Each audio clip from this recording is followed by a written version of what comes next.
자, 오늘은 굉장히 중요한 내용이에요. 누가복음 11장 1절부터 13절 주기도문에 대해서 우리가 오늘 배워볼 텐데, 그래서 오늘은 좀 나눠야 될 얘기들이 많아서 오늘 누가복음 개관은 오늘은 좀 잠깐 쉬고 다음 시간에 하도록 하고 본론으로 바로 들어가도록 하겠습니다. 본문을 한번 우리 다 같이 읽어보도록 하겠는데요. 1절부터 13절까지 본문을 한번 다 같이 읽어보도록 하겠습니다. 시작. 예수께서 한 예수께서 곳에서 한 곳에서 기도하시고 기도하시고 마치심에 제자 마치심에 중 하나가 제자중 하나가 여짜오되 여찌되 주여 요한이 자기 제자들에게 기도를 가르친 것과 기도를 같이 가르친 것과 같이 우리에게도 가르쳐 우리에게도 가르쳐 주옵소서. 예수께서 주옵소서. 이르시되 그래서 너희는 이르시되 기도할 너희는 때에 기도할 이렇게 때에 하라. 이렇게 하라. 아버지여 이름이 아버지여 거룩히 이름이 여김을 거룩히 여김을 받으시오며 나라가 받으시오며 나라가 임하시오며 임하시오며 우리에게 날마다 우리에게 일용할 날마다 양식을 일용할 양식을 주시옵고 주옵시고 우리가 우리에게 우리가 죄 지은 우리에게 죄 모든 지은 자를 사람을 용서하오니 우리 용서하오니 죄도 우리 사하여 죄도 사하여 주옵고 주옵시고 우리를 시험에 들게 우리를 하지 시험에 들지 말게 마시옵소서 하라. 하시옵소서. 자, 그 다음에 또 이르시되 또 너희 이르시되 중에 너희 누가 벗이 중에 누가 있는데 벗이 있는데 밤중에 그에게 가서 밤중에 그에게 말하기를 가서 벗이여 말하기를 떡 세 벗이여 떡 덩이를 세 내게 덩어리를 구워달라. 내게 내 구워달라. 벗이 여행 내 중에 벗이 내게 여행 중에 왔으나 내게 내가 왔으나 먹일 것이 내가 없노라 먹을 하면 것이 없나. 그가 안에서 그가 대답하여 안에 이르되 대답하여 나를 이르되 괴롭게 나를 하지 괴롭히지 말라. 문이 이미 말라. 문이 이미 닫혔고 아이들이 닫혔고 나와 함께 아이들이 침대에 나와 함께 누웠으니 침실에 일어나 내게 누웠으니 줄 수가 없노라 하겠느냐. 내가 너희에게 내가 말하노니 너희에게 비록 말하노니 비록 헛됨으로 헛됨으로 인하여서는 일어나서 인하여서 주지 아니할지라도 그 이라도 그 간청함을 인하여 간청함을 인하여 일어나 그 일어나 요구대로 그 주리라. 요구대로 주리라. 내가 또 내가 너희에게 또 너희에게 이르노니 이르노니 구하라 구하라 그러면 그러면 너희에게 주실 너희에게 것이요 주실 것이요 찾으라 그러면 찾으라 찾아낼 그러면 것이요 찾아낼 문을 것이요 두드리라 그러면 너희에게 열릴 것이니 열릴 구하는 것이니 이마다 받을 구하는 것이요 이마다 받을 찾는 이가 것이요 찾아낼 찾는 것이요 두드리는 찾아낼 이에게는 것이니 열릴 것이니라. 이에게는 너희 열릴 중에 아버지 된 자로서 누가 아들이 생선을 달라 하는데 생선 대신에 뱀을 주며 알을 달라 하는데 전갈을 주겠느냐. 너희가 악할지라도 좋은 것을 좋은 자식에게 것을 줄 줄 자식에게 줄 알거든. 줄 알거든. 하물며 너희 하늘 너희 아버지께서 아버지 구하는 자에게 너에게 성령을 주시지 성령을 않겠느냐 주시지 하시니라. 않겠느냐 하시니라. 아멘. 아멘. 예, 오늘 우리가 같이 공부할 이 내용은 너무나 잘 아는 그런 말씀이고 또 구차사, 구차두, 구하라, 찾으라, 두드리라 이렇게 이제 너무나 유명한 말씀들이 있습니다. 그래서 오늘 굉장히 중요한 내용들을 이제 많이 배우게 될 텐데 자, 기도의 요소 오늘 누가복음 11장에는 기도의 요소 6가지가 나와요. 그리고 기도하는 방법이 나오고 기도하면 어떤 결과를 얻게 되는지 내용이 이제 정확하게 나와 있어서 우리 이제 그런 내용들을 배우게 됩니다. 자, 그러면 먼저 들어가기 전에 예수님이 지금 이 누가복음 우리가 공부하고 있는 이 누가복음 9장부터 19장까지 예수님이 가르쳐 주셨다고 했는데 지금 예수님이 어디를 가고 있는 중이라고 했죠? 예루살렘. 네, 예루살렘으로 지금 가고 있는 중에 이 말씀들을 지금 제자들에게 가르쳐 주는 거예요. 그 예루살렘에 왜 갈까요? 죽으러.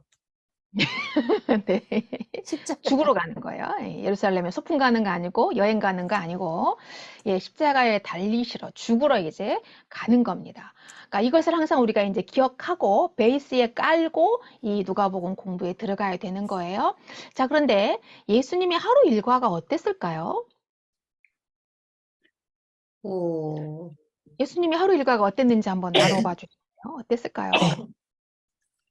예수님의 하루 일과가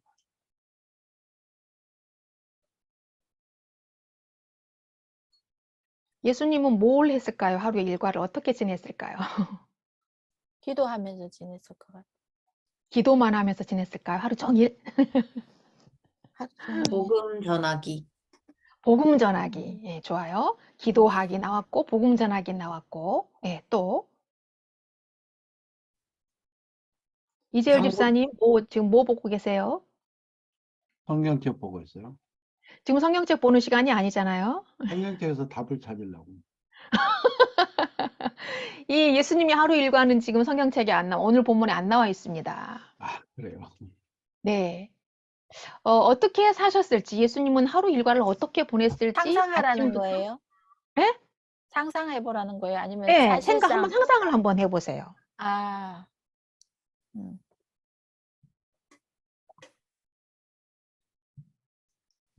그 죽으러 가기 때문에 죽기 전에 이 아까 저기 니아영 자매처럼 빨리 전하고 싶은 거죠. 한 사람이라도 놓칠까 봐. 어, 오케이. 그렇죠. 한 사람에게라도 더 복음을 전해야 된다. 전해야 되겠다. 오케이. 한 사람이라도 네. 더 치료하고 치유하고 네. 응. 네.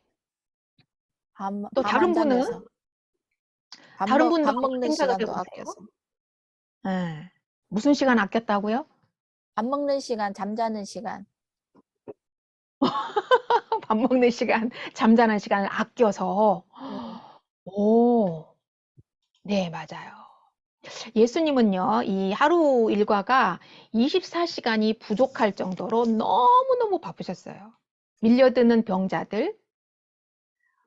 병자들을 일일이 다 안수하고 기도해서 치료해 줬고, 그 다음에 상담, 마음이 아픈 사람들, 고민하는 사람들 다 상담해 줬거든요.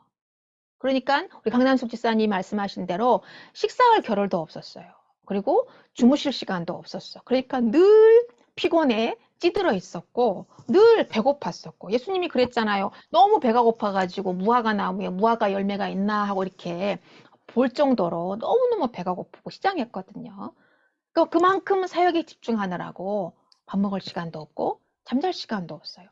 그럼에도 수시로 시간을 내서 기도했다는 거예요. 밥은 안 먹고 잠은 안 자지만 기도하셨다는 거예요. 이게 굉장히 중요합니다. 그래서 예수님은 늘 기도로 시작해서 기도로 마무리했어요. 아침에 눈 뜨면 기도로 시작하고 또 밤에 모든 일정을 다 마치면 또 기도로 마무리하고 또 사역 중간중간에 늘 기도, 혼자서 한적한 조용한 곳에 가서 하나님과 1대1로 깊은 기도를 하고 그렇게 사역을 감당을 하셨거든요. 자, 그래서 늘 기도하는 예수님의 모습을 본 제자들이 기도를 가르쳐 달라고 요청을 하는 거예요. 그것이 바로 오늘 누가복음 본문에 나온 주의 기도, 주기도문, 주님이 가르쳐 주신 기도입니다. 자, 그러면서 그 주님이 가르쳐 주신 주기도문을 말씀하시고 그것과 연관해서 좀 더 구체적이고 디테일하게 제자들에게 이해시키기 위해서 예화를 들어요. 그게 바로 밤에 친구에게 떡을 구하는 사람의 비유를 통해서 기도하는 방법, 그리고 아버지와 아들의 비유를 통해서는 하나님이 우리의 기도에 반드시 응답하시는데 어떻게, 무엇으로 응답하는 분인지 강조해 준다는 거예요. 자, 예수님이 제자 중에 하나가 예수님께 기도를 가르쳐 달라고 지금 부탁을 하잖아요. 근데 그 동기가 무엇이었어요? 1절에 나오죠. 1절 다 같이 한번 읽어볼게요. 1절 시작. 예수께서 한 곳에서 기도하시고 마치심에 제자 중 하나가 여쭈되 주여 요한이 자기 제자들에게 기도를 가르친 것과 같이 우리에게도 가르쳐 주옵소서. 아멘.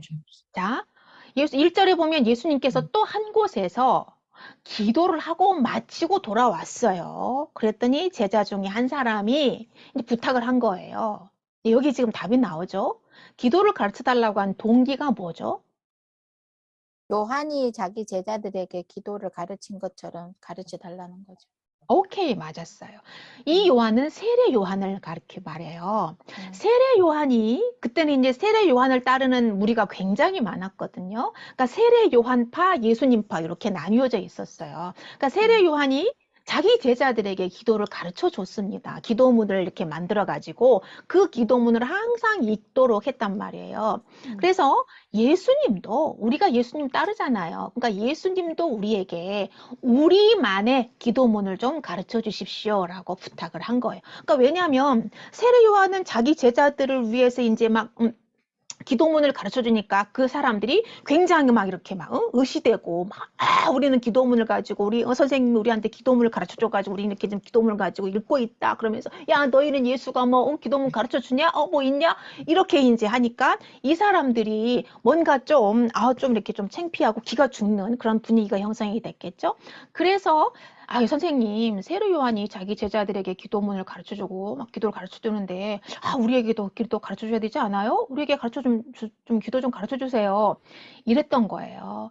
그래서 그 당시에 세례 요한은 그러면은 어떤 기도를 가르쳤을까? 기도의 내용이 무엇이었을까? 그거를 좀 우리가 알아야 돼요. 그죠? 세례 요한이 기도의 기도문을 가르쳐 줬으니까 우리는 예수님만의 기도문을 좀 가르쳐 달라고 했는데 세례 요한의 기도문은 어떤 기도였느냐면 그 당시에 유대인들은 메시아 사상이 극에 달했었어요. 구약의 말라기가 끝나고 마태복음이 시작할 때까지 430년 동안 하나님께서 침묵하셔요. 말씀을 절대 안 하십니다. 무려 430년 동안이나. 그래서 그때를 중간기, 암흑기, 침묵기라고 하거든요. 그러니까 그때 하나님이 아무 말씀도 안 하시니까 유대인들은 너무 답답한 거예요. 자기들의 죄 때문에 하나님이 너무 실망하고 너무 기분이 나빠서 도저히 너희들에게는 더 이상 할 말이 없다 하고 입을 다물어 버렸는데 유대인들은 이제 하나님이 말씀을 안 해주시니까 너무 답답한 거예요. 그때 이제 세례 요한이 나와가지고 기도문을 가르쳐주면서 메시아가 와서 하나님 나라를 세울 거야. 그 전에 먼저 이제 자기들이 죄를 회개하고 새롭게 헌신을 해야만 한다는 생각이 그 당시에 유대인들에게는 멀리 퍼져 있었거든요. 이런 이유로 종말을 대비한 부흥운동이 그 당시에 굉장히 활발하게 일어나고 있었어요.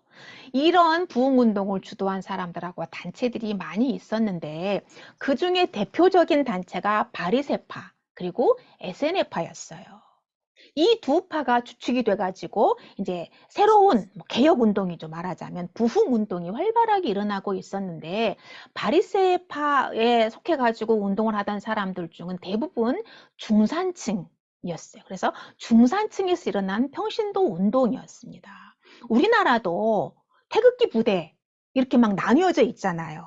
그리고 막 이렇게 극우주의에 이렇게 해당하는 그런 목사님들을 막 열렬하게 막 정말 광적으로 따르면서 막 이렇게 하는 그런 분들이 있잖아요. 어느 나라나 그런 어느 시대나 그런 부류들이 다 있잖아요. 근데 그 당시에는 이 바리새파하고 에세네파가 부흥 운동을 아주 그냥 주도적으로 일으키면서 메시아를 대망하는 그런 운동을 일으키고 있었어요. 근데 그 증거가 1947년에 쿰란 공동체 동굴이거든요. 쿰란이라고 하는 동굴이 있는데 그 안에서 이제 공동체 생활을 했던 사람들 그 자료가 이제 발견이 됐는데 그 자료를 보면 에세네파 사람들이 쿰란 동굴에서 성경을 공부하고 그 당시에 사람들이 공부했던 성경은 무슨 성경일까요? 신약일까요? 구약일까요? 구약. 구약이에요. 그 당시에는 신약 성경이 없었어요. 구약 성경, 구약의 모세오경과 예언서를 가지고 공부를 했어요. 그리고 그 말씀을 지키려고 했던 증거가 이제 발견이 됩니다. 그래서 세례 요한이 바로 이 에세네파의 당원이었고 부흥운동을 주도하던 대표적인 사람이었어요. 그래서 이 세례 요한이 백성들에게 회개를 가르쳤습니다. 우리가 마태복음이나 누가복음 이렇게 요한복음 읽다 보면 세례 요한이 막 그냥 급진적으로 막 그냥 화를 내면서 독사의 자식들아 회개하라고 막 그러잖아요. 굉장히 급진적이었고 굉장히 개혁적인 그런 바람을 일으켰어요. 그래서 회개를 가르치고 하나님 나라가 가까웠다고 선포하고 임박한 하나님 나라를 위해서 회개하고 헌신을 하도록 강력하게 요구했죠. 그리고 세례 요한은 어디서 살았을까요? 광야에 살았어요. 광야에. 도시에 살면은 내가 더러워지고 난 죄짓기 때문에 난 도시에서 살 수 없어. 그러면서 광야에서 메뚜기하고 석청을 잡아먹고 살면서 금식, 그다음에 금욕적인 삶을 살았어요. 굉장히 좀 극단적인 삶을 살았다고 할 수가 있죠. 세례 요한이. 그래서 이제 이 세례 요한은 하나님 나라에 대한 자신의 이해, 그 다음에 이제 이상들을 담아가지고 기도문을 작성해서 주로 이제 회개, 그 다음에 정결케 하는 그런 것들을 주로 이제 기도문에 담았겠죠. 그리고 자기들 따르는 이제 제자들에게 가르쳤어요. 근데 이제 지금까지 유대인, 그 다음에 바리새인들이 사용했던 기도문은 이제 발견이 되고 발견이 됐거든요. 근데 세례 요한이 사용했던 기도문은 아직까지는 발견되지 않았어요. 그냥 뭐 요세푸스라든지 뭐 힐레리라든지 이런 사람들에 의해서 세례 요한이 기도를 가르쳤고 기도문을 가르쳤다라는 그런 자료들, 역사적인 자료만 있지 실제적인 세례 요한의 기도문은 아직까지 발견되지 않았어요. 자, 그래서 예수님의 제자 중에 몇몇도 세례 요한의 제자였어요. 예수님이 공생애를 시작하기 전에는 세례 요한을 따르는 무리들이었어요. 그런데 예수님이 이제 사역을 시작하시자 이제 그 중에 사람들이 예수님을 따라와서 예수님의 이제 제자가 되고 예수님도 처음에는 세례 요한을 따랐었습니다. 이게 무슨 말이냐면 세례 요한에게 세례를 받잖아요. 예수님이 요단강에서 세례를 받잖아요. 그리고 나서 세례 요한에게 세례를 받고 나서 이제 드디어 자신의 이제 공생애를 시작을 했습니다. 그래서 이제 그런 상황 가운데 제자가 예수님께 부탁을 한 거예요. 세례 요한이 자기 제자들에게 기도를 가르쳐 줬듯이 주님을 따르는 우리들에게 주님만의 기도문을 좀 만들어서 우리에게 가르쳐 주세요 라고 부탁을 한 겁니다. 이제 배경이 그런 거예요. 그래서 이제 예수님이 주도하는 새로운 하나님 나라, 그리고 그 하나님 나라의 소망과 이상을 담은 정말 새롭고 그 당시로는 대단히 혁신적이고 개혁적인 기도문을 가르쳐 달라고 요청을 했던 거예요. 그래서 그 기도문이 바로 주기도문이다라고 하는 거죠. 이 기도문 안에 주님께서 이 땅에 실현하려고 하셨던 새로운 하나님 나라 운동의 목표, 그 다음에 이상이 다 포함이 되어 있습니다. 그래서 이제 주기도문에 대해서 이제 우리가 배워볼 텐데, 그러면 제자들은 왜 예수님께 기도를 가르쳐 달라고 했을까요? 동기는 세례 요한 그 기도문을 보고 샘나니까 우리한테 주님이 기도문을 좀 가르쳐 달라고 했는데, 그러면 구체적으로 어떤 동기로 예수님께 기도를 가르쳐 달라고 했을까? 예수님이 이제 돌아가실 거니까 그거를 예수님이 기도하는 거를 맨날 기도하는 거 보는데 자기들은 네. 그냥 그렇게 하나보다 하는 것보다 정확히 알고 싶은 거지. 오케이, 아주 좋아요. 아주 좋아요. 너무 좋아요. 또 다른 분은요?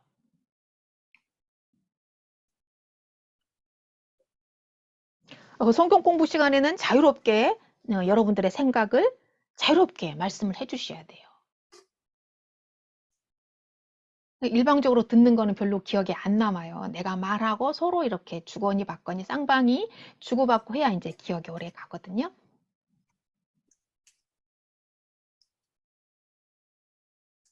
제자들이 왜 예수님께 기도를 가르쳐 달라고 했을까요? 뭔가 이유가 있을 거 아니에요. 아무 생각 없어요? 우리 하나님의 강난스. 뜻을 이제 전하는 네. 하야죠. 자, 예수님은 세례 받기 전에도 하나님께 기도했어요. 그리고 12 제자를 뽑기 전에도 하나님께 기도하고 중요한 순간마다 다 기도했어요. 평소에도 새벽이나 밤늦게 홀로 기도하셨어요. 그리고 제자들에게도 나랑 같이 기도하자 하고 제자들을 데리고 산에 올라가서 기도하기도 하고, 지금 제자들이 기도를 가르쳐 달라고 할 때도 예수님이 혼자서 기도 마치고 돌아왔을 때 예수님이 기도 마치고 돌아온 그 모습을 보고 기도를 가르쳐 달라고 한 거예요. 그러니까 제자들은 자기들은 기도를 안 하는데 자기들은 세례 요한으로부터 기도문을 받았어. 그래서 이렇게 기도문을 읽고 기도를 했었는데 별로 기도를 하지를 않아. 그냥 의무적인 형식적인 기도만 했는데 예수님이 기도하는 걸 보니까 너무 깊이 간절하게 기도를 하는 거예요. 그래서 제자들은 예수님께 기도에 강력한 동기부여를 받은 거예요. 야, 예수님이 늘 기도해. 잠자는 시간도 없고 밥 먹을 시간도 없는데 어떻게 저렇게 기도할 시간을 따로 뽑아놓고 기도를 하지? 정말 대단하시다. 근데 또 예수님의 사역을 받잖아요, 그 사람들이. 그 예수님이 사역하는 걸 봤잖아요. 그러니까 더 강력한 이 기도의 동기부여를 받을 수밖에 없는 거죠. 사역의 증거가 막 나타나니까. 예수님이 기도 안 하고 사역을 했어도 놀라울 텐데, 기도를 하고 나서 사역을 했는데 막 놀라운 막 그런 이적과 기적과 표적이 나타나니까 강력한 이 인사이트를 받고 동기부여를 받았다라고 하는 거죠. 자, 그래서 예수님이 이제 가르쳐 주신 기도에는 6가지 요소가 있는데요. 2절부터 4절까지 6가지 요소가 나와요. 첫 번째는 기도의 대상. 기도의 대상을 가르쳐 주십니다. 우리가 기도하는 기도의 대상은 누구일까요? 하나님, 여러분 누구에게 기도하세요? 하나님. 하나님, 여호와, 그렇죠. 하나님. 하나님께 기도하는 거죠. 그런데 예수님이 지금 제자들에게 가르쳐 주는데 그 기도의 대상 하나님을 지금 누구라고 부르라고 하죠? 아버지라고. 예. 아버지요, 아버지라고 호칭을 하래요. 아버지라고 부르래요. 기도 시작하자마자 아버지요 하고 시작하라는 거예요. 그러니까 포문을 아버지요 하고 문을 열라는 거예요. 근데 이 말은요, 굉장히 혁명적이고 혁신적인 거였어요. 왜냐하면 그 당시 유대인들은 하나님을 함부로 못 불렀거든요. 하나님은 너무 위대하시고 거룩하신 분이기 때문에 우리 같은 이런 미개하고 이런 죄인들이 감히 거룩하신 하나님을 부를 수가 없었어요. 그래서 아도나이라고 불렀어요. 여호와의 이름을 감히 못 부르기 때문에 그 여호와의 이름 대신에 아도나이라고 불렀거든요. 그런데 지금 예수님은 아버지라고 부르라고 가르치는 거예요. 이건 그 당시로 치면 너무너무 혁명적이고 혁신적인 기도예요. 지금으로 치면 아마 예수님을 이단이라고 했을 거예요. 유대인들의 문화적인 상황을 보면 이런 말도 안 되는 사람이 어딨어? 감히 하나님한테 아버지라니 이건 말도 안 되지 이러면서 이단이라고 취급해도 될 만큼 너무나 혁명적이고 혁신적인 말이었어요. 이해가 되시나요? 우리는 아버지를 지금 하나님 아버지 이렇게 자유롭게 그냥 편안하게 부르지만 그 당시 유대인들로서는 이건 받아들일 수가 없는 말이었거든요. 그런데 예수님은 첫 번째로 아버지여 너희는 이렇게 기도해라 하면서 기도문을 가르쳐 주는데 아버지여라고 시작하라는 거예요. 그러니까 그 당시로서는 너무너무 혁신적인 거였어요. 자, 보세요. 그러면 하나님은 우리와 어떤 관계를 맺기를 원하시는지 아시겠어요? 어떤 관계를 맺기를 원하시죠? 자녀 관계. 예? 아버지와 자식 관계. 그렇죠. 아버지와 자식 관계. 아버지와 자식 관계는 이 세상에서 어떤 관계이죠? 제일 가까운 관계. 맞습니다. 가장 가까운 가족 관계를 맺기를 원하신다는 거예요. 그렇잖아요? 부모와 자식처럼 가장 가까운 관계는 없잖아요, 이 세상에.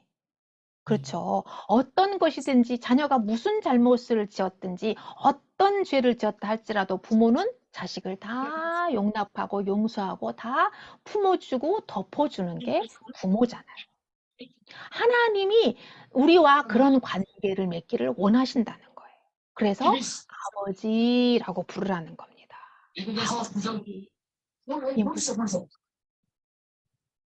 이게 무슨 소릴까요? 이양숙 집사님 집에 TV 소리인가? 이양숙 집사님이 TV 틀어놓으셨나요? 네, TV 좀 TV요? 꺼주세요. TV 틀어놓으셨나? 어디 혹시? 네. 그래서 우리는 하나님의 가족으로 입양이 되었어요. 로마서 8장 15절에 보면 너희는 다시 무서워하는 종의 영을 받지 아니하였고 양자의 영을 받았으므로 아빠 아버지라 부르짖느니라 라고 돼 있죠. 그래서 하나님과 우리는 아버지와 자녀 관계. 그러니까 아버지라고 부를 수만 있을까요? 아버지하고 여러분 관계는 어떤 관계죠? 뭐를 할 수 있죠? 비빌 수 있는 언덕이지. 그렇죠. 비빌 수 있는 언덕. 어, 또, 뭐 해달라고 하는 거죠. 그쵸. 아버지한테는 뭐, 어, 아빠, 나 돈 필요해. 나 예, 100만 원만 줘. 해줘. 막 이러고. 그렇잖아요. 예.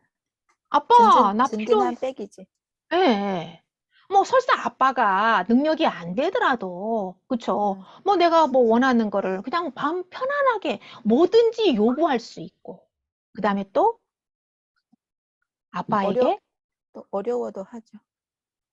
아빠가 또 때로는 어렵기도 무서워하죠. 하죠. 예. 어렵기도. 아버지 말 친하면서도, 들어야지. 편하면서도 예. 또 어렵기도 하고. 아버지니까. 그리고 또, 아버지에게 사랑한다는 말도 하고. 그쵸. 아버지에게 사랑한다고 고백도 하잖아요. 많이 안 하죠. 안 하셔요? 많이는 안 하지. 응, 응.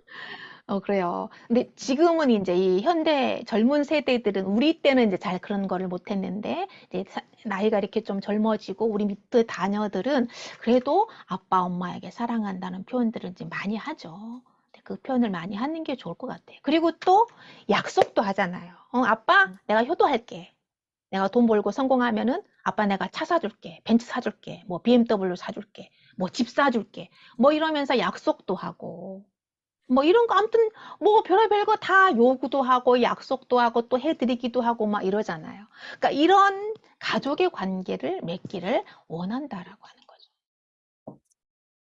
자, 그 다음에 두 번째, 기도의 요소 두 번째가 나오는데, 아버지 부른 다음에 이름이 거룩히 여김을 받으시오며 라고 얘기를 합니다. 자, 이 이름, 우리 모두에게 다 이름이 있잖아요. 이름은 다 부모님이 다 뜻이 있어서 다 이름을 지어주시잖아요. 이런 사람이 되라 하고 다 의미 있어서 이름을 지어주시잖아요. 하나님, 하나님 자신과 그분의 성품을 나타내는 것이 바로 하나님의 이름이에요. 하나님은 거룩하신 분이고 우리와는 완전히 구별되신 분이죠. 이 말은 주 이름이 거룩히 여김을 받으시오며 라고 하는 말은 주님의 계명을 지킬 수 있도록 도와달라라는 기도입니다. 하나님의 이름을 거룩히 여기는 거, 거룩하게 받을 수 있도록 우리가 하는 행위가 계명을 지키는 거죠. 하나님께서 우리에게 계명 주신 거 있잖아요. 10계명, 계명 주신 거 있는데 그거를 잘 지킬 때 우리 주님께서 거룩히 여김을 받고 또 우리가 그 계명을 지킴으로 하나님의 이름을 거룩히 올려드리고 높여드리던 거죠. 우리가 뭐 맛있는 외식을 시켜드릴 수는 없잖아요, 하나님께. 뭐 비싼 차를 사드릴 수는 없는 거잖아요. 그죠? 하나님은 영이시기 때문에. 그래서 하나님의 이름을 거룩히 여김을 받도록 하는 것은 계명을 지킬 수 있도록 도와달라는 기도이다. 자, 그 다음에 세 번째 이제 기도의 요소가 나오죠. 아버지 이름을 부르고 이름이 거룩히 여김을 받으시옵소서. 그 다음에 세 번째가 나라가 임하시오며 라고 얘기를 해요. 이 나라는 하나님의 나라입니다. 하나님의 나라가 임하시오며 라고 기도를 하래요. 자, 그러면 질문해 볼게요. 하나님 나라가 어디에 있을까요? 내 마음에. 응. 왜 하나님의 나라가 우리 김선희 성도님 마음에 네. 있을까요? 하늘에 그냥 뭐 늘 평안하고 그런 게 하나님이 곁에 계시니까 항상. 근데 지금 이 기도는 예수님께서 가르쳐 주신 기도인데 하나님의 나라가 임하여 오도록 기도하라고 하잖아요. 하늘에 하나님의 나라가 어디에 있다는 거잖아요. 하늘에 있죠.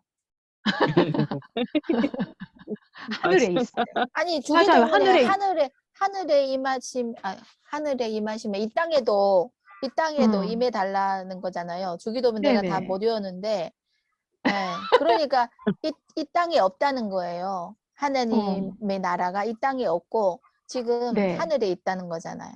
네네네. 이 땅에는 없어요. 아직 오지 않았어요. 아직 오지 않았어. 오케이. 아주 좋아요. 다른 분은요? 하나님 나라가 어디에 있길래 나라가 임하여 오라고 기도하라고 하는 걸까요?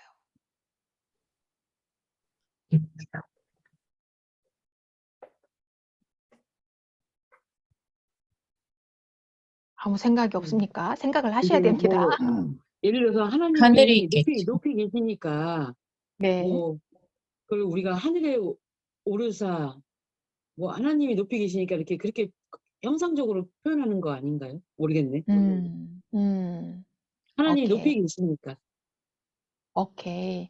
자, 우리가 이게 있죠. 천국이 나오고, 하늘나라가 나오고, 낙원이 나오고, 하나님 나라가 나와요. 성경에 보면. 그렇죠? 마태복음에서 마태는 천국이라고 표현하고, 또 누가나 마가는 하늘나라, 하나님 나라.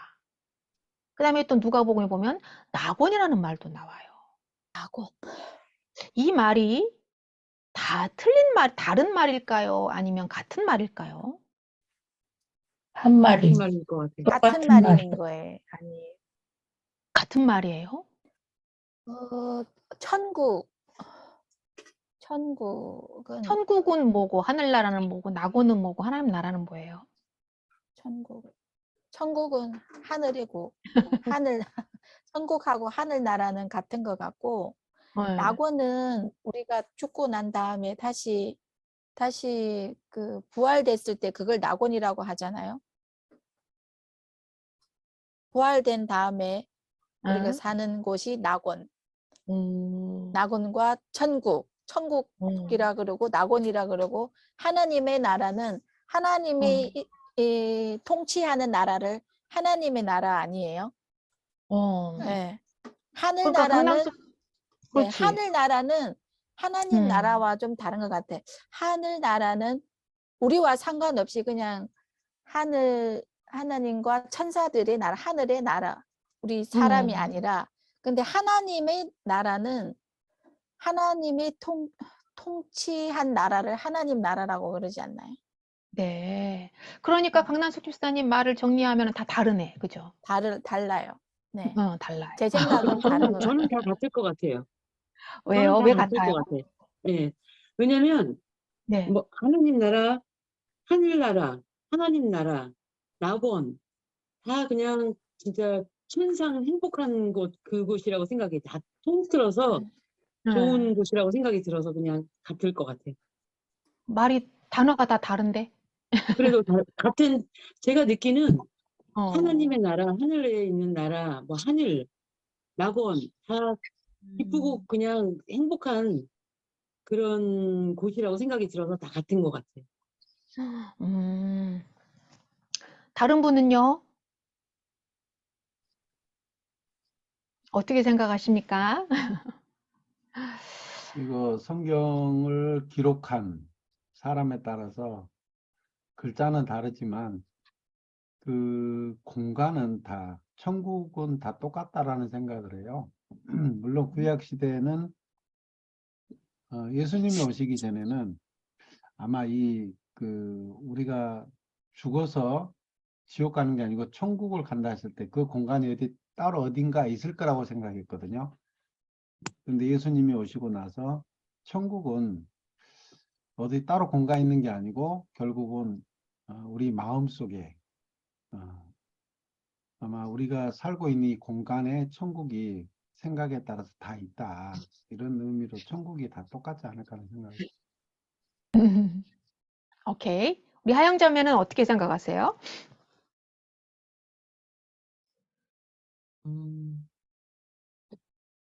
모르겠어요. 모르겠어요. 이게 이제 우리 신앙생활을 오래 하신 분들도 이 천국, 하늘나라, 낙원, 하나님 나라 이걸 되게 헷갈려 하십니다. 헷갈려 하세요. 그래서 이게 같은 말인가? 틀린 말인가? 낙원은 뭐고 대부분 지금 굉장히 많이 한국교회에서 알려지고 있는 그 말은 낙원이라고 하는 말은 일단 사람이 죽으면은 거기에서 그 영혼이 기다리고 있다가 낙원이라는 곳에서 기다리고 있다가 이제 예수님이 재림하시면 부활해서 다시 살아나가지고 이제 천국으로 가는 천국 대기소가 낙원이다라고 이제 이렇게 많이들 해석을 하고 그렇게 가르쳐 왔기 때문에 그렇게들 기다리고 있어요. 마치 천주교에서 가르치는 연옥처럼 연옥처럼 비슷하게 그렇게 이제 해석을 해서 가르쳐 왔기 때문에 굉장히 많이들 헷갈려 하는데요. 결론은 천국, 하늘나라, 낙원, 이제 영어로 말하면 패러다이스라고 하죠. 낙원을. 그러니까 파라다이스나 하나님 나라 이 말이 표현만 다를 뿐이고 요것들이 의미하는 것은 하나 똑같아요. 천국도 되고 하늘나라도 되고 낙원도 되고 하나님 나라도 돼요. 의미하는 것은 똑같다. 말만, 표현만 다를 뿐이고 의미하는 거는 똑같다라고 이해를 하시면 됩니다. 자, 그러면 하나님 나라가 어디에 있을까? 천국, 하늘나라, 낙원, 하나님 나라가 도대체 뭘까? 이것은 죽은 뒤에 가는 어떤 장소를 의미하는 말이 아니에요. 신약에서 말하는 하나님 나라, 이것은 이제 바실레이아라고 하는데, 바실레이아라고 하는 말은 통치, 다스림이라는 뜻이거든요. 그래서 하나님이 다스리고 하나님이 통치하는 곳이 바로 하나님 나라, 낙원, 하늘나라, 천국이다라고 하시면 돼. 그래서 하나님이 하나님의 땅에서 하나님의 백성을 다스리고 통치하는 곳이 바로 천국, 하늘나라, 낙원, 하나님 나라다. 이걸 다시 우리 입장에서 보면 하나님의 백성이 우리가 하나님의 땅에서 하나님의 통치를 받는 곳이 바로 천국이다. 하나님 나라다라고 생각을 하시면 돼요. 그럼 하나님의 땅이 어디냐? 우리가 지금 앉아 있고 서 있고 지금 이 성경 공부하려고 지금 앉아 있잖아요. 그곳이 하나님의 땅이다. 아멘. 왜냐하면 우리가 하나님의 통치를 지금 인정하고 받고 있기 때문에 하나님이 우리와 함께 하시잖아요. 우리를 다스리고 있고 우리를 통치하고 계시기 때문에 하나님의 백성이 서 있는 곳이면 그곳이 도남동이든 그곳이 신갈이든 전농동이든 광주든 분당이든 여기가 하나님의 땅이라고 하는 거예요. 그리고 우리는 하나님의 백성. 그리고 하나님의 통치와 다스림을 받고 있기 때문에 여기가 하나님의 나라이다. 이 말입니다. 그래서 우리가 오해하기 쉬운 것은 예수 믿고 천당 가야 된다라는 말을 우리가 어떤 장소적인 장소를 이동하는 것으로 생각하는데 예수님을 영접하면 지금 여기서부터 천국 생활이 시작된다는 거. 지금 여기에서부터 천국 생활이 시작이 되고 그리고 죽음이라는 것은 뭐냐? 죽음은 문이다. 죽음이라는 문을 통과해서 우리가 바라고 원하는 그 하나님과 예수님이 계시는 그 하나님 나라의 극치가 있는 곳으로 우리가 들어가게 된다. 이렇게 이해를 하시면 될 것 같아요. 자, 그래서 예수님이 오심으로 하나님 나라가 이 땅에 임하여 왔어요. 예수님의 초림으로 하나님 나라가 이 땅에 임하여 왔습니다. 그래서 예수님을 영접한 사람은 하나님을 왕으로 인정하는 사람이에요. 그렇기 때문에 하나님의 나라가 이미 내 안에 임하여 와서 하나님의 통치와 다스림을 받음으로 이미 천국의 삶이 시작된 거예요. 그리고 구원받은 하나님의 백성들이 모여있는 곳이 어디다? 하나님의 나라다.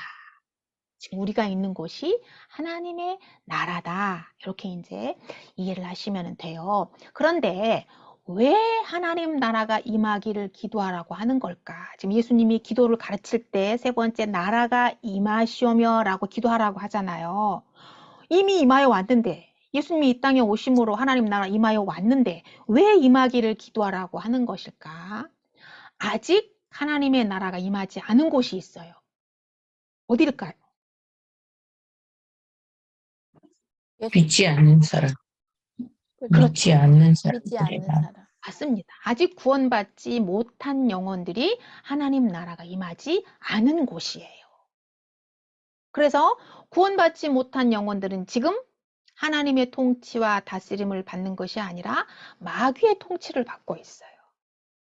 그래서 그들이 주님을 영접하고 하나님의 통치를 받아야 돼요. 그래서 주님의 나라가 그의 삶에 임해야 하는 거죠. 그러니까 그 한 사람 한 사람이 모이면 하나님의 나라가 되는 거죠. 그래서 주님은 우리에게 주님의 나라가 임하기를 기도하라고 가르쳤어요. 그래서 교회가 세워지는 것이고 목사가 세워지는 것이고 전도하게 되는 거고 또 이렇게 성경을 더 깊이 알아가면서 우리가 왜 전도해야 되는지 그 당위성에 대해서 우리가 같이 이렇게 알아가고 공유하고 전도의 필요성을 같이 공유하게 되는 거예요. 그 사람들은 아직 하나님의 나라가 임하지 않았기 때문에 그 사람들이 하나님의 나라가 임하도록 우리가 전도해야 된다는 거죠. 자, 그 다음에 이제 네 번째 기도의 요소는 일상의 필요를 구하래요. 우리에게 일용할 양식을 주시옵고 라고 필요한 거, 너희가 일상에 필요한 거 구해라. 실질적으로 우리의 삶에 필요한 기도를 하라는 거예요. 첫 번째, 아버지 부르고 하나님 나라 아버지의 이름이 거룩히 여김을 받으시도록 계명을 지킬 수 있도록 기도하고 나라가 임하도록 전도할 수 있도록 기도하고 그 다음에 네 번째는 너희들의 실제적으로 필요한 것을 위해서도 기도해라. 하루하루 먹고 살 필요를 구하고 살아갈 힘을 구하고 하루를 살기에 필요한 지혜와 지식을 구하는 기도도 하라는 거예요. 네, 영적인 것만 구하는 게 아니라 실질적으로 우리가 육적으로 필요한 것도 구하라고 하는 거죠. 그래서 평생 먹을 것을 구하라고 가르치지 않아요. 지금 어떻게 기도하라고 하죠? 날마다 일용할 양식. 일용할 양식. 네, 하루분의 양식을 구하라고 해요. 왜 그럴까요? 아니 2년치 구하라고 하지 않고 1년치 구하라고 하지 않고 그냥 우리는 평생 먹을 거 달라고 하고 그러잖아요. 근데 예수님은 일용할 양식을 달라고 기도하래요. 욕심 버리라. 하루분의 양식만 구하래요. 왜 그럴까요? 그냥 욕심 오늘 하루가 버리라. 행복하면 그것이 영원한 천국이라고 생각해. 내일은 죽을 수 있으니까. 맞아요. 아주 좋은 말씀들 하셨어요. 맞아요. 우리 강남숙 집사님 말씀하신 것을 조금 더 영적으로 풀면 내일은 내게 아니라는 거예요. 내일은 하나님의 것이기 때문에 하나님이 나한테 선물로 줘야 내가 내일을 맞이할 수 있다는 거예요. 그래서 우리는 오늘이 전부예요. 내 생애는 오늘이 전부예요. 그래서 예수님은 오늘 일용할 양식을 구해라. 너는 하루살이 인생이야. 너희들은 하루살이 인생이야. 이틀 생명은 내가 줘야 돼. 하나님이 줘야 이틀을 살 수 있는 거예요. 그래서 하루분의 양식을 구하래요. 여러분 이스라엘이 광야에서 40년 동안 만나를 먹고 살았잖아요. 이런 설교 많이 들었잖아요. 만나를 며칠분을 주셨죠? 하루. 하루 네, 하루분을 주셨잖아, 만나를. 만약에 이틀치를 거둬왔다? 그러면 어떻게 됐어요? 썩었어. 썩어서 못 먹게 됐어요. 그게 이게 무슨 말이냐면 탐욕을 버리라는 거예요, 탐욕을. 탐욕, 탐심, 인간적인 욕망, 탐심, 탐욕을 버리라는 거예요. 그냥 주어진 오늘에 감사하고 오늘 일용할 양식이 있으면 감사하고 이것에 만족하며 살라는 거죠. 근데 우리 인간이 이제 그렇게 못 살잖아요. 그죠? 우리가 지금 이렇게 힘들게 일하는 이유가 뭐예요? 내일을 위해서 일하는 거잖아요. 내일 먹고 살 걸 위해서 일하고 노후에 먹고 살 거를 대비하기 위해서 지금 이렇게 뼈 빠지게 죽으림을 다해서 일하는 거잖아요. 단지 오늘만 산다면 이렇게 일 안 해도 되잖아요. 그죠? 맞아요. 맞아요. 예수님이 지금 그걸 가르치시는 거예요. 그러니까 병들잖아요. 그러니까 막 잠도 못 자고 밥도 못 먹고 막 힘들게 막 일하다 보니까 자꾸 몸이 망가지고 아프고 병들어서 암에 걸리고 당뇨병 걸리고 고혈압이 오고 또 심근경색이 오고 과로사로 죽고 잠자다가 과로사로 죽고 뭐 이렇게 하잖아요. 이게 뭐예요? 결국은 탐욕 때문에 생기는 거잖아요. 그래서 예수님은 일용할 양식을 달라고 기도해라 라는 거예요. 자, 그 다음에 다섯 번째, 죄 용서를 구하라는 겁니다. 죄 용서. 우리가 우리에게 죄 지은 모든 사람을 용서하오니 우리 죄도 사하여 주시옵고. 주기도문에 나오잖아요. 우리가 우리에게 죄 지은 모든 사람을 용서하오니 우리 죄도 사하여 주시옵고. 여러분, 사람이 사람의 죄를 용서할 수 있습니까? 없어요. 여러분, 사람이 사람의 죄를 용서할 수 있어요? 없어요. 없어요. 네. 근데 여기 지금 예수님이 가르쳐 주신 기도는 우리에게 죄 지은 모든 사람을 용서한대요. 그러니까 예수- 하나님도 우리 죄를 사해 달래요. 그럼 이게 뭐 말이 예수님이 뭔가 잘못 말한 걸까요?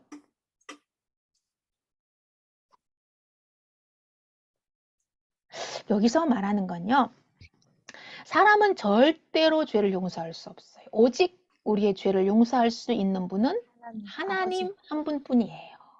우리는 사람의 죄를 용서할 수 없습니다. 자, 그래서 여기에 쓰인 이 죄라는 단어는요. 하마르타 이거를 말하는 게 아니고 빚을 의미해요. 빚. 빚 알죠? 빚. 요 햇빛이 아니고 빚. 남에게 빌려오고 꾸어오는 빚. 빚진 거. 예, 빚진 거. 어, 빚쟁이. 어, 빚을 의미하는 말이에요. 여기에서 이 지금 말하는 거는. 어.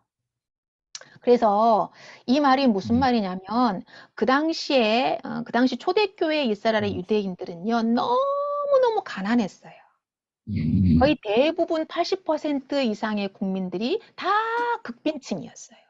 그래서 베세다에서 오병이어의 기적을 일으킬 때 5천 명이 모였는데 도시락이 몇 개 있었어요? 도시락은 꼴랑 한 개뿐이었잖아요. 어린아이의 도시락. 5병이요. 예.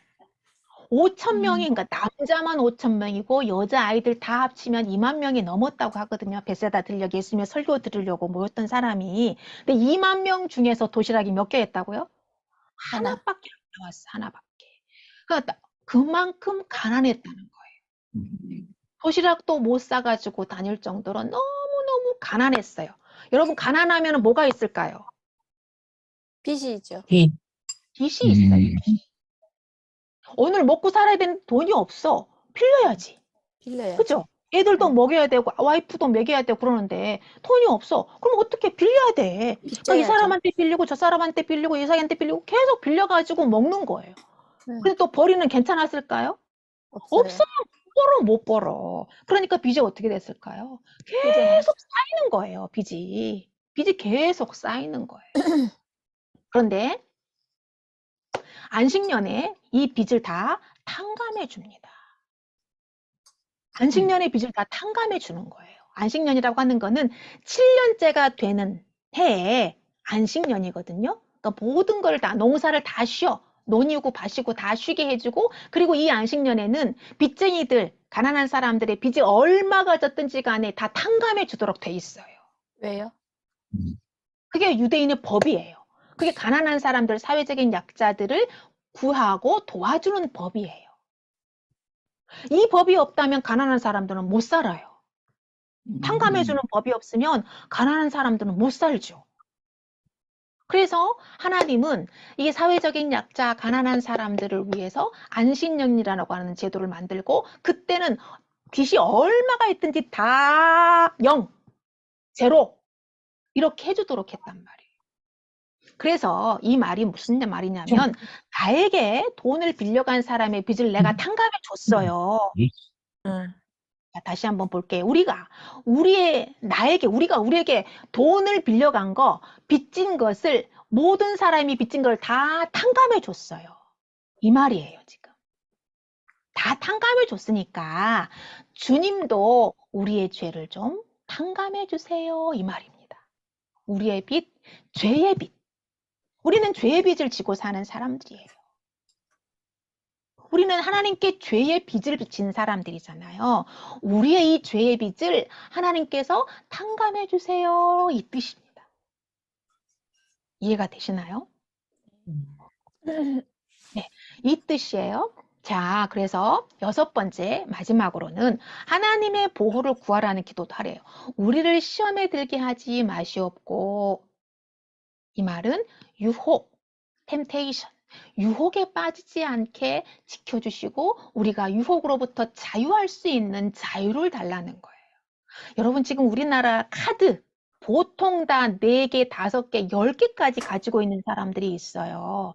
그리고 맨날 전화 오잖아요. 대출해 주겠다고. 이게 뭐예요? 빚쟁이를 만들기 위해 지금 유혹하는 거예요. 우리 모두를 다 빚쟁이를 만들기 위해 유혹하는. 우리 지금 카드 쓰고 있지만 그 카드가 뭐예요? 다 빚이잖아요. 가계부채가 지금 계속 늘어나고 있잖아요. 이걸 다 빚쟁이를 만들기 위한 거예요. 세상의 문화, 이 모든 문화, 금융은요, 빚쟁이를 만들기 위해서 유혹하는 거예요.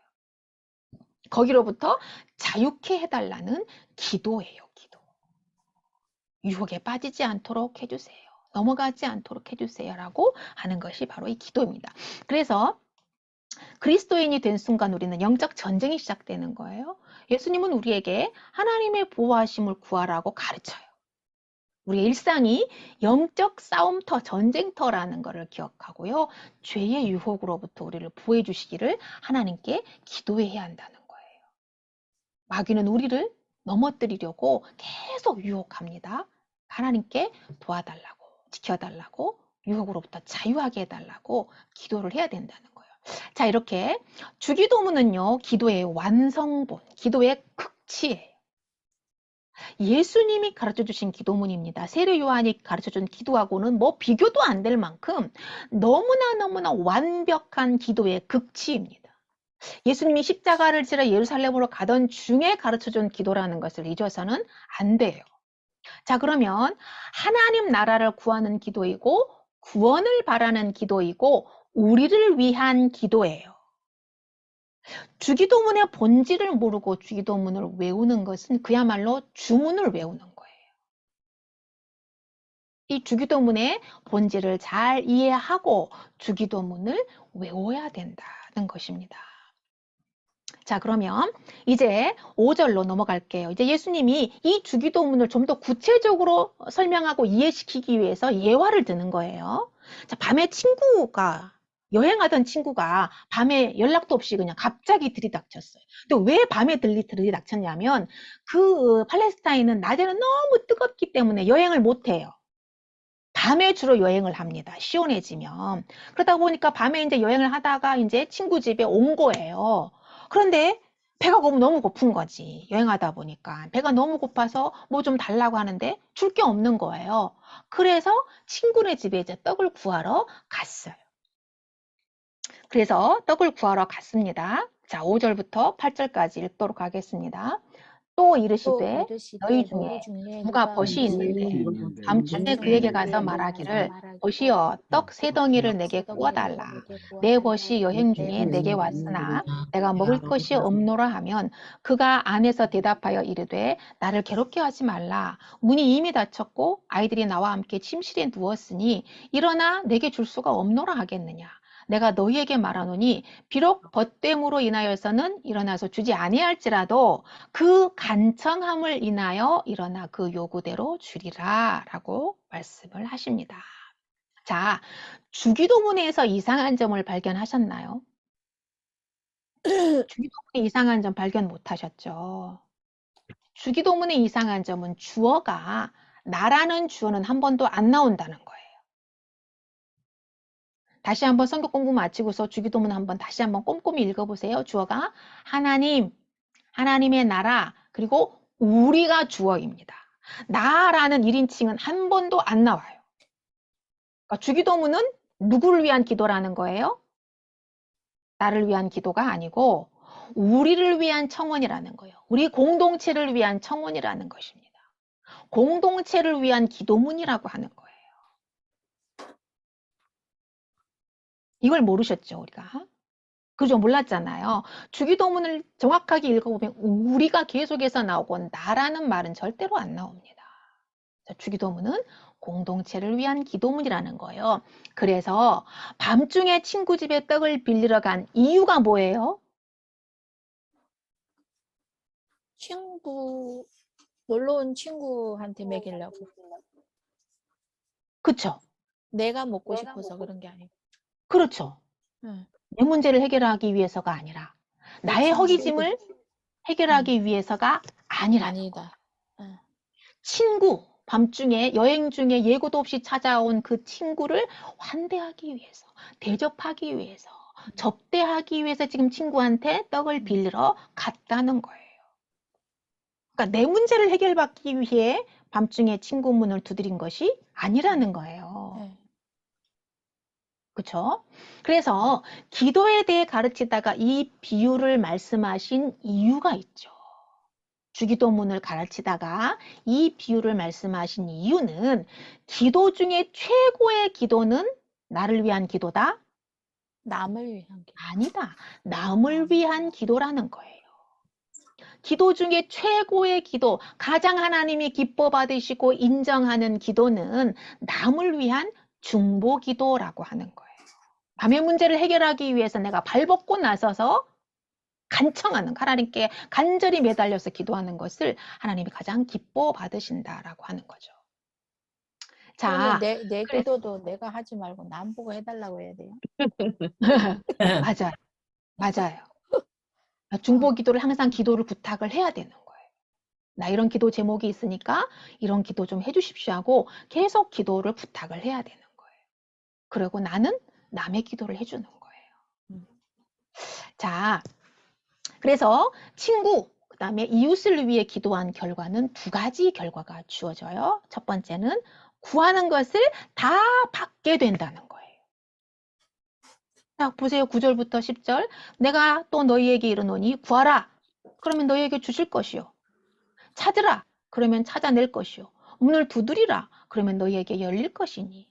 구하는 이마다 받을 것이요. 찾는 이는 찾아낼 것이요. 두드리는 이에게는 열릴 것이니라. 이게 다 똑같은 말이에요. 기도하라는 거예요. 누구를 위해서? 이웃을 위해서, 남을 위해서, 타인을 위해서 기도하라는 거예요. 그러면 다 받게 된다는 거죠.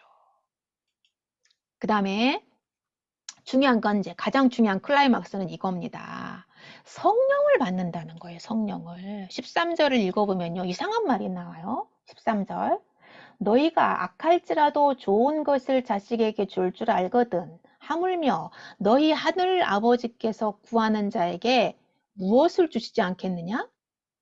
성령을.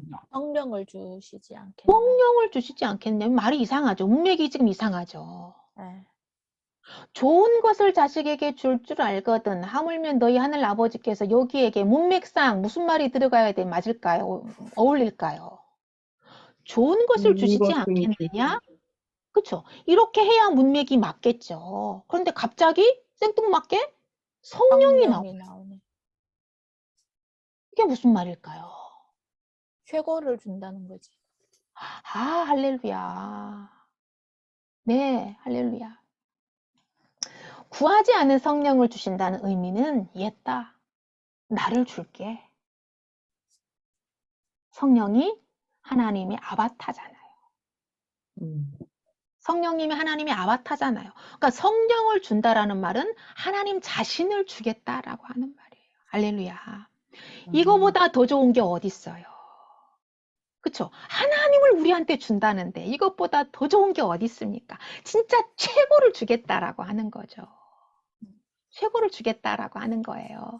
강남숙 집사님이 정확하게 말씀해 주셨습니다. 자, 성령이 우리에게 가장 좋은 선물이기 때문에 성령보다 더 좋은 선물은 없어요. 성령은 우리 안에 계셔서 말할 수 없는 탄식으로 우리를 위해 간구하시는 분이죠. 우리가 기도 못할 때, 일 때문에 바쁘고 너무너무 바빠서 기도 못할 때도 성령님이 우리를 대신해서 말할 수 없는 탄식으로 간구해 주세요. 그래, 네가 바쁘니까 기도 못하는구나. 아, 네가 기도하는 걸 잊어버렸구나. 걱정 마. 내가 대신 기도해 줄게. 그러면서 성령님께서 성부 하나님께 간절하게 말할 수 없는 탄식으로 기도해 주신다는 거예요. 그리고 우리에게 하나님의 뜻을 알려주시고 그 뜻대로 살아갈 수 있는 힘을 또 우리에게 공급해 주시는 분이 또 성령님이죠. 그래서 하나님은 가장 선물인 성령을 우리에게 주기를 원하신다는 거예요. 네, 우리에게 주신다. 그래서 자, 이제 말씀을 오늘 공부를 정리를 해보면 기도의 응답을 받고 모든 신자가 원하는 성령을 받는 비밀이 바로 나를 위한 기도보다 이웃의 필요를 위한 기도에 있다라고 하는 거예요. 우리는 내 기도만 하잖아요. 그쵸? 내 기도만 막 주거장창 죽어라고 하고 남을 위한 기도는 별로 안 해. 생각도 안 나. 그래서 안 들어주셨나? 그쵸? 내 기도만 주구장창 하는 거예요. 근데 이제 오늘 이후로 이 기도의 패러다임이 바뀔 거예요. 네. 그쵸? 바뀔 네. 겁니다. 자, 예수님과 동행하는 삶은 기도하는 삶이에요. 나를 위한 기도보다도 남을 위한 기도를 할 때 더 잘 들어주시고 즉시 응답해 주십니다. 이런 말이 있어요. 남에게 막 축복을 빌었어요. 근데 그 사람이 받을 그릇이 되면 그 사람에게 가요. 근데 그 사람이 받을 준비가 안 돼 있잖아요. 그럼 내가 막 축복을 빌었던 그 축복이 나한테로 와요. 기도에는 이런 신비로운 비밀이 있어요. 그래서 남을 위해서 축복을 많이 빌어라는 거예요. 그러면 그가 받을 그릇이 안 돼 있으면 그게 다 나한테로 돌아오기 때문에 그렇습니다. 여러분, 하나님은 당신이 중보 기도자가 되기를 원하십니다. 여러분, 당신은 중보 기도하는 사람이 있습니까? 중보 기도라는 것은 자주 중복해서 하는 기도를 중보 기도라 그래요. 아니요. 남을 위해서 기도해 주는 거를 중보 그것을 중보 기도라고 기도라 해요. 그래요. 네. 남을 위해서 기도하는 위해서. 거를 중보 기도라고 하거든요. 혹시 지금 중보 기도해 주고 있는 사람이 있는지요? 남편요. 근데 남편의 기도. 너무 좀 죄송하긴 한데, 네. 저기 남을 위해서 진짜 해야 되는 그게 순수한 중보 기도를 해야 되는데요. 그거 네. 말고 제가 남한테 미안했던 사람들, 음. 그 사람들한테 그 사람들이 평화롭고 항상 뭐든 잘 되게 이렇게 저를 위한 남을 위한 중보 기도를 했었어요. 좀 이제 제가 너무 갈급하니까 내가 힘드니까 저하고 연관된 제가 네네네. 이렇게 소리를 끼친 사람들한테 그 사람이 다 뭐든지 잘 되게 이런 네. 중보기도 좀 음. 별로 안 좋은 거긴 하지만 아니에요. 그것도 좋은 기도죠. 그렇게 그것으로 빚 갚는 것만큼 더 좋은 게 어디 있겠어요. 그쵸? 하나님이 정말 기뻐 받으시죠. 그를 긍휼히 여기고 미안해하는 마음으로 그를 축복하는 마음을 하나님께서 받아주시고 그대로 이루어 주실 거예요. 네. 여러분, 중보 기도하는 사람이 하나님이 되기를 원하십니다. 그것이 성숙한 신앙인이고 성숙한 기도의 사람입니다. 저는 지금 이 기도 수첩이 이렇게 있거든요. 기도 수첩을 이렇게 가지고 있는데 여기에 이제 거의 100명 가까운 이름이 써 있어요. 그래서 우리 성도들이 가장 앞에 있고 그다음에 이제 환자들, 그다음에 사역 목사님들, 뭐 선교사님들, 그다음에 이제 전도할 사람들, 그리고 이제 센터의 리더들, 그리고 바퀴 달린 교회 또 성도들 이렇게 저렇게 해서 한 80명 넘게 한 90명 가까이 지금 여기 명단이 써 있어서 기도할 때 이것을 이제 펴놓고 계속해서 기도를 하고 있어요. 그래서 이제 인원이 계속 늘어가고 있거든요. 그래서 여러분들도 이렇게 작은 기도 수첩을 만들고 여러분들이 만나는 사람들에게 물어보세요. 제가 당신을 위해서 기도해 드릴게요. 사람들은요, 나를 위해서 기도해 준다 그러면 싫어할까요? 좋아할까요? 좋아요. 좋아하죠. 다 좋아해요. 다 좋아해요. 그래서 여러분 이제 미팅하러 갈 때나 누구 만나러 갔을 때 제가 당신을 위해서 기도해 드리겠습니다. 그리고 이름하고 기도 제목을 간략하게 받아가지고 오셔서 기도 수첩을 만드세요. 그리고 그분들을 위해서 한 번이라도 기도하는 거를 하나님께서 기쁘게 받으시고 즉시 응답해 주십니다. 즉시 응답해 주십니다. 그래서 이 시간에 이제 우리가 지금 노트에다가 중보기도 할 사람의 이름을 쓰고 그 사람을 위한 짧은 기도문을 쓰고 우리가 함께 기도하면 좋겠습니다. 예, 지금 노트에다가 지금 생각나는 사람, 예, 지금 제일 먼저 생각나는 사람 한 두 사람만 이름을 쓰고 그 사람의 지금 상황을 여러분들이 아마 알고 있을 거예요. 어떤 상황인지. 그래서 그 사람을 위한 짧은 기도문을 좀 쓰고 함께 기도했으면 좋겠습니다. 지금 한번 좀 써보실래요?